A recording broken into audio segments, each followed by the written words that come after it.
Get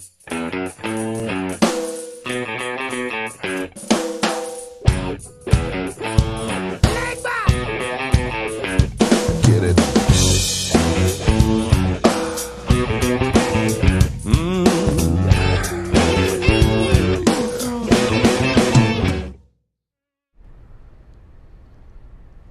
Good morning to Santino Sunday Cigar Review. I'm Mike. And I'm Mark.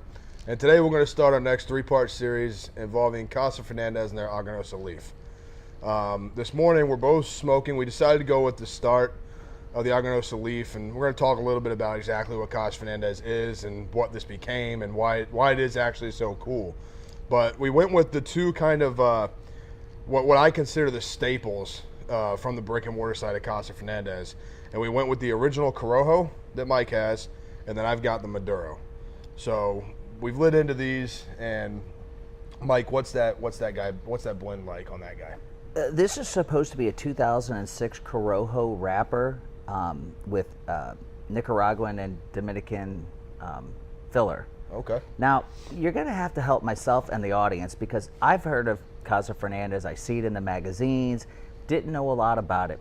We showed up at the 2018 IPCPR convention, and they had a great booth, and we just kind of stumbled across it and walked out of the show with the whole lineup of cigars, and it was an incredible addition to our humidor. But you're gonna have to tell the viewers and myself, I really don't know a lot about this brand, but it was just too hard to pass up. Right. Well, and I'm glad we didn't pass up on it because the creation of what they've done, especially with the line that we brought in, Casa Fernandez and the Aganosa leaf, the name that's associated with them, in 1996 was the first time, 98 actually, I'm sorry, was the first time they actually rolled into their first product. Okay, the family had gone around. Eduardo had traveled to Cuba to put together a cultivating team that could create a leaf, create a grow cycle, and bring it into Nicaragua. When all that magic was said and done, that created the Aganosa leaf. Now that, it's not just one leaf, as the name kind of states, but it's kind of an overseeing eye of all production growth from the time the seed is set to the time the seedling is planted to the time it's picked, harvested, rolled, and shipped. Interesting. And they have a lot of funny, not only the names of the cigars, they name them after, I think, dogs that guard the farm, literally. So I'm sure you're going to get into all of that. A lot of these companies have, unique stories, but it almost seems like every cigar has something unique about it. And even at the show, the people in the booth, they were so passionate about what they did and who they worked for. You can tell they loved working with Eduardo and Casa Fernandez. Right. And I mean, like you said about the unique things that Casa Fernandez does, the whole Aganosa profile, the cigar you're smoking has for all intents and purposes, a 20-year-old Corojo wrapper on it. An original 96 crop grown wrapper on top of the cigar. It's things like that. Those little bit of caring things that you plug into a cigar. Everybody did at one point in time. Now it's becoming very definitive who is actually taking care of stuff now with little things like that. Yep, fascinating. And and everybody thinks that these cigars, I think, that we review are somehow $15, $20, $25 a cigar. Guys, we're reviewing cigars $6, $7 retail. A lot of these cigars are not expensive. It all boils down to the quality of your experience. Right. You can buy a $1 or $2 cigar, folks. You just won't have the same pleasure and enjoyment and remembrance if you smoke a cigar like we've been sampling on these shows. Right, and it's kind of a cool thing about the Aganosa profile and Casa Fernandez. Through this series, we're literally going to go from the Medero and the Corojo, which we're smoking now. We're going to dive into the Guardian of the Farm stuff, like we just joked about the dog names and whatnot. And then we're going to go to the complete end of the spectrum with one of the greatest cigars I think that's ever been rolled. That's what we're going to wrap the series up with when we get there, but we'll save that for the end. But like you said, in the price point, through the whole profile of Aganosa that we carry, you're talking from $7 to $20. Yes, and literally Casa Fernandez has something for everyone. Their JFR series, just for retailers, is that $6.50, $7 cigar that could be your daily Solid Grand smoke. Toro, Yeah, great size. which you'd still have that pleasurable, enjoyable experience that we always refer to here at Santino's, rather than smoking your great-grandfather's cigar. Perfect, without a doubt. So we're going to come back in just a second. We're going to break these down, kind of talk about how they're tasting. Really excited to hear what Mike has to say about the Corojo side of it, because that Corojo wrapper has always been kind of fun to some people. It just scares other people away, so we'll see what he says. So, Mike, we're about, I don't know, you're about 2 inches in, about an inch in on this guy here. Tell me what you're feeling about that Corojo. You know, I like it because it's medium, maybe medium to light full. If that is even a way to describe a cigar. I like it's creamy, smoky. I kind of taste a little bit of dry butter or dry peanut butter, maybe.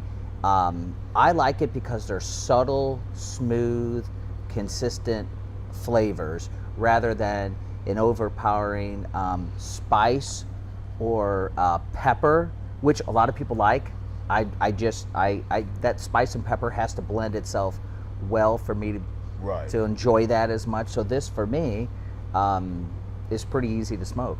Right, good. Glad to hear that. The Medero, so to kind of sum this guy up, he's got Nicaraguan binders and fillers and an aged San Andreas wrapper. So typically with those San Andreas wrappers, I get a lot of spice up front. They're usually typically nice and dry. And if you enjoy that dry spice, San Andreas wrappers are a lot of fun, right? This one's not that way. The spice comes through really nice on the back of your palate, but I think that's got something to do with the smoke. Like, you can see how well it's smoking, right? But it's very clear. It's a very clear smoke. So when you draw the smoke in and it sits on your palate and you start, however long you hold your smoke, before you retrohale, if you let it out immediately, the smoke is very robust, but it is still very clear and calm.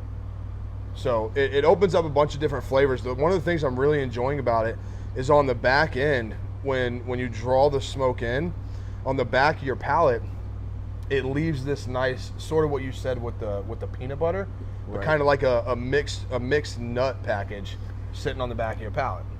Something just came to me. I have to interject now. This is interesting. Just describe this. What is this that I'm seeing? When I inhale,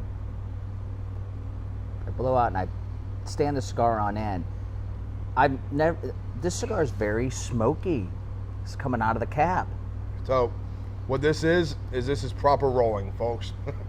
When you roll a cigar properly, it only makes sense that when you draw through here, the smoke travels through the cigar, right? Do you see this, guys, on camera? Can you see this? So when you let go, it is really smoky. This is a neat characteristic of this cigar. So when you let go, it shows that the cap was placed properly. The cigar is bound and rolled all in the same direction with even spin or even rotation on the binding. Okay. And the cap was pulled off appropriately, that the smoke can travel through the cigar with nothing stopping it. I had never picked up on that feature, smoking a cigar before, so I didn't mean to throw that segment off, but that was a pretty interesting aspect. Yeah, it's a lot of fun. See, it does it here as well. Overall, guys, the cigar's great. I really don't have any complaints about it. It's time for the try, buy, or deny, and we're going to tell you why in this breakdown. Well, when it comes to the Medero, out of all the Casa Fernandez and the things we're going to play around with the Aganosa, this is a definite try, okay? If you're a full-bodied smoker like I am, this guy doesn't quite fill the punch, but for early in the morning, like today, this is actually very welcoming in the morning. So you guys get your hands on one, give it a try. Let us know what you think about it. We'll even argue back and forth on the flavors and everything if you want to. So it's definitely the Aganosa Leaf Medero, definitely a try. How about you? If you're looking for a medium-bodied cigar, this is not only a try, it's a must-buy. It's perfectly balanced for a quality smoke. Definitely a try and buy. All right, everyone. For the Santino Sunday Cigar Review, that's our wrap on our first episode in this 3-part series with Casa Fernandez and the Aganosa Leaf. I'm Mike.